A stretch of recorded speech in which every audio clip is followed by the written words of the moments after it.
spirit, fullest control. Confident living rights every wrong. Dynamic power helps me be strong. Confident living comforts my heart from such a blessing. I'm Mike Costello, and I'd like to talk to you for the next few minutes about unfinished business. It seems that in our lives we like to finish everything that we start, at least we think we do. But in reality, many of the things that we do in our lives are unfinished, and that's perfectly all right. When we start out as children, we're told to finish all of the food on our plate. If we begin to learn to play a musical instrument like the piano or the trumpet, we're taught to stick to the lessons that we have and to practice. If we go to college or to school, we're invited to finish what we start. And we're really taught that to leave anything unfinished is really not the thing that we should do. But in reality, great people in history have left many things unfinished. And as we leave things unfinished, it means that there's more to do. And often, it's not we who are going to finish the tasks that we begin, but we begin a process, we begin something, and other people come and they finish it. Great people in history have started magnificent things and never seen them finished. In the biblical sense, Moses in the Old Testament took the children of Israel for 40 years and never saw the Promised Land himself. David, who built the temple for the Ark of the Covenant, began the process, but it was his son Solomon who finished it. President Lincoln began the concept of the bringing peace at the end of the Civil War and the Emancipation Proclamation, but never saw it really brought into completion. Many, many people in history have begun processes that were great and noble and wonderful, and yet never saw them completed. God, in His infinite wisdom, began a process which is our life, yours and mine, and this world, and left it unfinished so that it could constantly continue to grow and to become. You and I, all of us as children of God, are in the process of becoming. We're not a finished product. We are in the process of coming to understand and realize who and what we really are. In the world, it is true that unfinished business exists and gives us great opportunities, and it is true in a spiritual sense that there are certain circumstances and situations in our spiritual growth that seem to be unfinished, but as time goes on, others finish that which was begun. Electricity and oil, roads and cars and airplanes, all came into existence over a period of time as different people began the process of claiming the ideas and making them fulfilled and complete. Someone had the visualization of every reality that we see in life. Someone saw it as an outpicturing in their mind before it became a reality. We believe that mind is the most dynamic and creative force that exists in the universe. And the connectiveness of our mind, our human mind, with the divine mind of God allows us to create and to move through the processes of life in a most positive and fulfilling way. We begin the process of creation of unfinished business through the visualization of a concept or an idea. An architect has an idea or a concept in his or her mind, begins the process of putting that on paper, drawing plans for it. The builders see the plans, and from the plans begin to construct the building. The building is constructed by laborers and workers who follow the directions of the architect, and through this entire process, the vision of the architect becomes manifest in the construction of a building or a structure or a house. A piece of furniture comes about in the same way. Our very existence came about in that way. And we know from the story in Genesis of the creation of life coming about through the creative thought process of infinite intelligence or God. This spiritual process is constantly moving forward, constantly bringing us into a clearer and sharper understanding of who and what we are. Charles Fillmore, a New Age, New Thought teacher of the last century and into this century, had a quotation that describes this concept. And he said that God looks into the mirror of the universe and he sees himself reflected as humankind. That's a very profound statement, and it may be a concept that you have not been exposed to before. In New Thought, we believe fundamentally that we are the creation of an infinitely intelligent God. We are the creation of a divine God that created us in the image of that creative power. So if this is true, if what Mr. Fillmore said is true, and we believe it is, as God looks into the mirror of the universe or life, He sees Himself reflected as us. And if we do the same, if we look into the mirror of the universe, we can see God reflected as ourselves. And so we are in the process of becoming the reality of who and what we have been from the foundation of time. And that is a divine set or group of beings coming into a creative process of finishing the business that was begun at the foundation of all of life. Our minds connected to divine mind can give us the ability to deal with any circumstance or situation. It is divine mind that has the answers to every question of the universe. It is divine mind that has the answer to every problem and every challenge of your life. It is divine mind that has the solution, the guidance, the directions. And it is in the centering and the divine presence of divine mind that we have peace and wholeness and prosperity. As we align our thinking or our mind with this divine mind, a magnificent connection is made, and we're guided and directed in ways that we could never imagine. The creative process of mind allows us to think things into reality, to bring concepts from simply thought into the reality of physical existence. The building that we talked about is a vision that is brought through the creative force of mind and then becomes manifest in the world and then is here for our use. The spiritual realities and truth of divine mind empower us and strengthen us so that we need never fear, so that we always can know that we'll be guided and directed, and that this infinite intelligence is always available to us to allow us to deal with the circumstances and situations that come into our lives. Thoughts make things. There is nothing in this universe, nothing that you can see or feel or touch that was not thought of before it was made manifest, before it was created.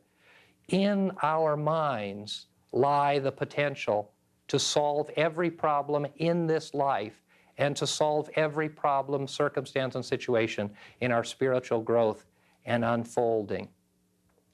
As we connect with this divine presence, as we embrace the reality of this presence, all of the unfinished tasks of our becoming will, can, and shall become clear. In our church, we sing a song that has the words, "I behold the Christ in you." The challenge of that song is to behold the divine within every person, within every being. And as we are able to see the divine within every person, within every circumstance and situation, we're able to view it in a different way. It is this connectiveness with divine mind that will guide and direct us in ways that we could never imagine. If we look into the mirror of life and we see ourselves reflected as God, then we know that we are in the process of becoming something far more than we ever imagined. And if we are becoming the spiritual and the true beings that we have been created to be from the foundation of time, then the fears of life don't need to stop us in any way, shape, or form. In your life, there are unfinished tasks. There are things that you will accomplish, and there are things that you will leave to be accomplished by others. But the unfinished business of life creates for us always the opportunity to step out of the circumstance and situation of any life experience and into a new and magnificent dimension. Remember that thoughts make things, and we live in our minds and not in the world. We believe in prayer as a centering force and as the ability that we have to come together as children of God. And so we'd like to invite you at this point in the program to pause for a moment of reflection and prayer.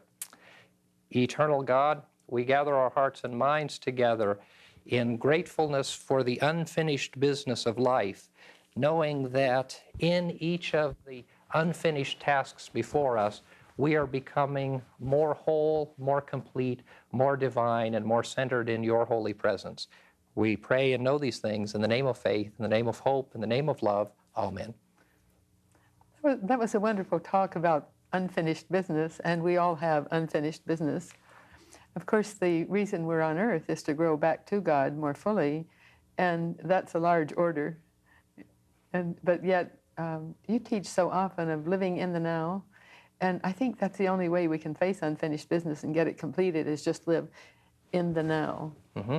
Living in the present moment and understanding that really everything is unfinished for the most part. We're in the process of becoming always. And if we go back to that Genesis story of creation that we all remember from Sunday school, when God created us and the world in which we live, there was never a finish to that job. God created us and left us at that point. And one of the things that we say so often is that God is finished with us in the book of Genesis. And so when we're created, His work's done. Yes. He's created us. He's given us the resources. He's given us the ability. He's given us mind, the creative process of mind, and all of the resources that we need. And now it's up to us to take care of the world in which we live and to unfold and become what we are moving to be. Exactly. And God gave us free will, mankind, free will. And that's the key, I think, to our evolvement, is how we use our free will. And our free will gives us the ability to think however we choose. Exactly. But if we look to God for guidance, then we have more progress in life and we do better. And we need to always know that we have to be self-responsible. And in that self-responsibility, we are creating our environment and our life. And we're also creating the experiences that we're going to go through or grow through. Yes. And living in the now is the way. And you refer to that often, and rightly so, because that's the only way we can really make progress in life.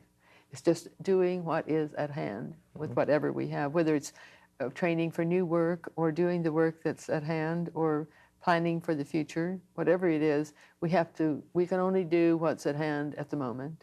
And to know that as we deal with the present moment, that the future will be cared for, that we will be guided and directed, that we will be shown the way that we should go.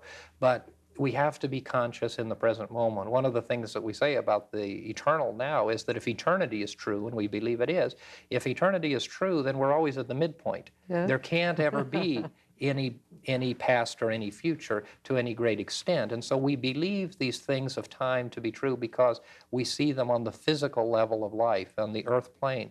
But in spirit, there is no time. And so the present moment is what gives us the ability to deal with the problems and the challenges of life. Yes. It's hard to gain the concept of everything is happening simultaneously and there is no time. But I know that statement you just made is true. But it's hard to understand that. Yeah, I think an easy way, or an easier way to begin the concept is we believe in a horizontal concept of time where we're at this point and there's the past and there's the future. But in fact, if we are always at the midpoint, we are constantly rising or falling. We're going vertically, not horizontally. And we do that in our minds and in our spirit. And we can all deal with that. We can all have high times, happy times, joyful times, elated times when we feel like we're rising, and other times when we feel like we're being depressed or we are depressed and we're defeated. And so we're not moving in a past or present situation. We're moving in a positive or a negative situation, an environment. And we are always in the present moment. And so often when we spend our life either at that horizontal past or future, we're out of the present moment, so we're unconscious. And if we're unconscious, we can't be effective in our unconsciousness. Yes. And it's hard sometimes just to go with the flow of life, what life offers. But that's what we must do to keep our equilibrium. And accept and deal with reality the way that it is. Yes. There's another factor that's very important in my life that I had to learn to finish things as they came about, instead of starting one thing and then starting another. And I think many housewives have that problem because they do something in the kitchen, then they go into another room to do something else, and then they answer the telephone and they forget where they were on anything, and then they start something else, and so they start whole new project, and the first thing you know, they're just mired down in a myriad of inconsequential things, but they're all things that have to be finished. And then there's the clutter if we don't get it cleared up. And the same is true in a business office. Those people who don't work progressively and clean up as they go along and have a rhythm to their work would have the very same problem. Mm-hmm. There are certain things that we finish. There are projects that we begin and we finish because we're called to fulfill them in our life experience. If you're baking a cake, you want to finish it so that you can eat it. Yeah. But in the process of baking a cake, if someone is a cook or a chef or a creative person, perhaps what they want to do is to be in the process of experimenting at cooking a better cake and leaving that process for other people. One of the things that we do so often in life, I think, is we want to control everything and we want to finish all of our tasks so that when we're done, finished, if you will, we can hand it to someone in a nice, neat package. Well, in reality, what we need to do is to finish what we need to finish, but there are a myriad of things that will not be finished by us, and we need to leave those for others to finish. That's true. I had a good example of that once. I helped edit and compile a book, and I asked a friend to help me with the editing and compiling that book, and in the end, we turned it over to the organization about whom we had written, and she was so concerned because she thought our names might not be put on the book as editors because someone else was re-editing what we had done. Well, they re-edited in a different way, and it was very essential that they do that. But she was quite agitated because she couldn't release what she had done and just let them do whatever further needed to be done. Mm-hmm. And so often in the process, we believe ourselves to be indispensable. Yes. And in the grand scheme of the universe, we're constantly moving through experiences, through jobs, through relationships. And as we do that, we're called to complete certain tasks, to initiate other tasks or other accomplishments, and some of those things will be finished and some won't. One of the things that I think in business and in personal life that we need to do is to prepare for our own departure. That's something that many people don't like to do, but in reality, we should constantly be about the business, whether it's in the workplace or in the family or in our personal matters, so that the things that are taken care of are taken care of to the extent that they can be. But there are always going to be things that are left to others. And when they are left to others, let them be left to others. It's a little bit like a church, if you know our church. And one of the realities of any church or any organization or any business is that there's going to come an end to the time that you or I are involved with it. And so there's a point in time when someone else will come, and that's all right. That unfinished process, and when that time comes, it's up to them. It's up to someone else. Yes. Well, you know yourself, I'm sure, from excuse me, from past experience, that a good business person will train someone to replace them. And if they're whatever category of work they do, they have someone in the offing to take over if they suddenly are not there. And that's part of the success of a company, those executives who will do that. Mm-hmm. And the process of preparing those people or preparing for that transition, but knowing that there's going to be a variety of unfinished work and trusting the fact that others will take care of it, that it will be cared for. Maybe not the way that we would do it, maybe not with the end result that we would have, but the unfinished process is going to be picked up by someone else, and that creates continuity. Yeah. Well, in relation to our own demise, some people react to the death of another person in one way and some in another. I know I have a friend who's past retirement age, and she's just now getting a living trust and her will all in order. And I was amazed that she would wait that long. And because my daughter died when I was 30 years of age, and soon after that, I made arrangements with a mortuary I wished to be cremated, and all my services were planned, everything was planned, and I bought an insurance policy so that my family would not have that sudden unexpected expense. And it worked out quite well for me, and some of my friends thought I was being morbid when I mentioned that I was doing this. But as you said, it's just part of planning for the ongoing. Planning for the transition, leaving certain things undone and completing other things. But the process is such of life is that we never can complete all of the tasks. We can never do everything. If we could, we would never go. Now, in your case, you made your arrangements at 30, and here you are a year or two beyond 30. So that process sometimes doesn't work the way that we would maybe expect it to, but you've completed something that to your consciousness and to your values was important to complete. Other things may not be. Other things will be left unfinished when Yes, of Iris course. goes into spirit. Indeed, and I hope that would be true, because if not, it would mean I'm not leading a productive life in my last years. And I think that's key. It's just like some of the people that we talked about, Moses and David and Yeah. Abraham Lincoln and the Kennedys and Martin Luther King Yeah. Jr. and a variety of other people that we've seen in history have done wonderful things that they've brought closure to, but they also have left so much of a legacy that was unfinished. Yeah. Now, even to their way of thinking, I'm sure that if we go back, and I'm not a historian by any stretch of the imagination, but I'm sure that President Lincoln felt that a good deal of what he had hoped to accomplish was accomplished, and yet we know that so much of what he did didn't come to completion Yes. for 100 or more years. Yes. And so that unfinished business begins to lay the groundwork for tremendous progress and change in the future. Yes, and then we need those visionaries who will continue with that project, whatever it might be. And on a large scale, such as you just enumerated, then that you need real visionaries and real workers. And then on a personal level, you need the same thing. You need things left so that, and have those who will take over to complete the things that are not completed, because we can never complete anything, any project or anything 100%, because everything is totally in a state of change. And key in terms of what you just said is the reality of the connectiveness between unfinished business and vision, Yeah. and having a vision that is bigger than the momentary experiences that we have in life. And as we have those visions, the vision creates for us and for those succeeding generations and people the goodness that came about through the process of our creative power. Yes, on every level. And it's so wonderful to know that whatever we start will be finished by someone, and so we don't have to be concerned about that, because there will be perhaps someone we don't even know will pick up the tab and run with it, because it would be fitting in with their vision. And that's a great spiritual lesson, too, that when we live our lives, both our physical lives and our spiritual lives, as we touch other people, we create unfinished business that will ultimately, if it is good and right and noble, it will be finished, and Yeah. others will pick up where we left off and may do some things that we never imagined. Yes, in a sense, it's like loving with an open hand. If we clutch the person or item or object to us, then we're not loving with an open hand, and we're not truly loving because we're being too possessive.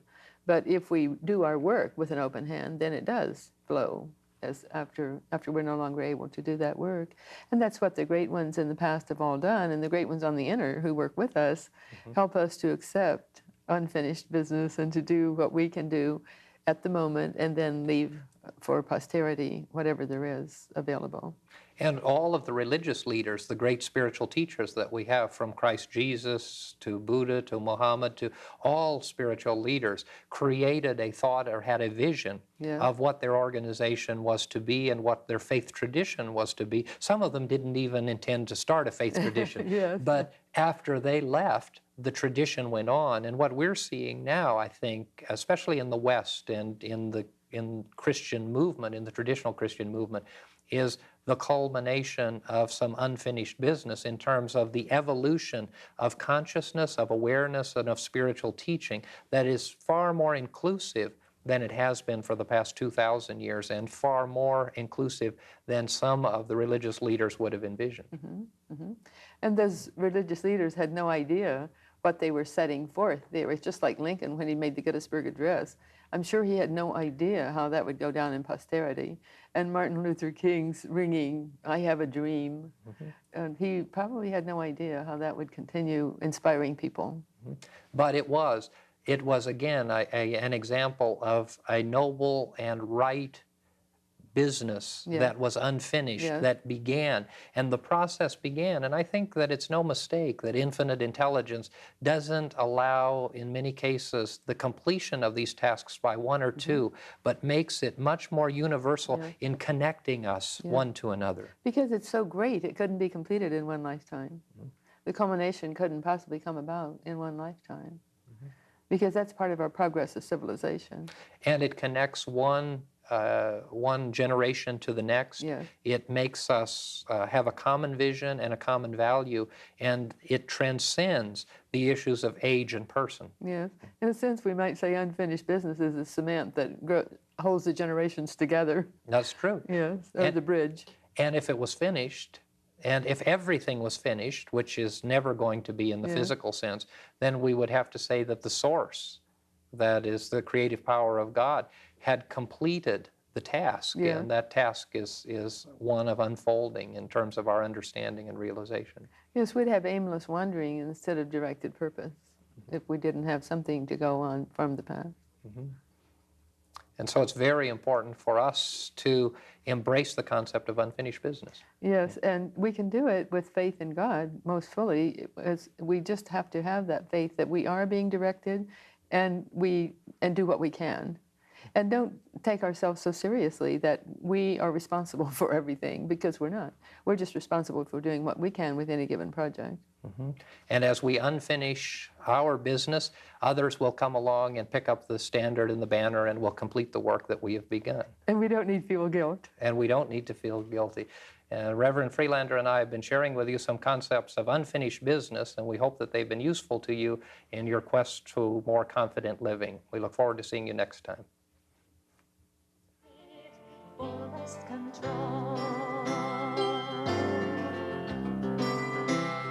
Confident living rights every wrong. Dynamic power helps me be strong. Confident living comforts my heart. From such a blessing I can't depart. Confident living helps me expand visions of value, the kingdom at hand.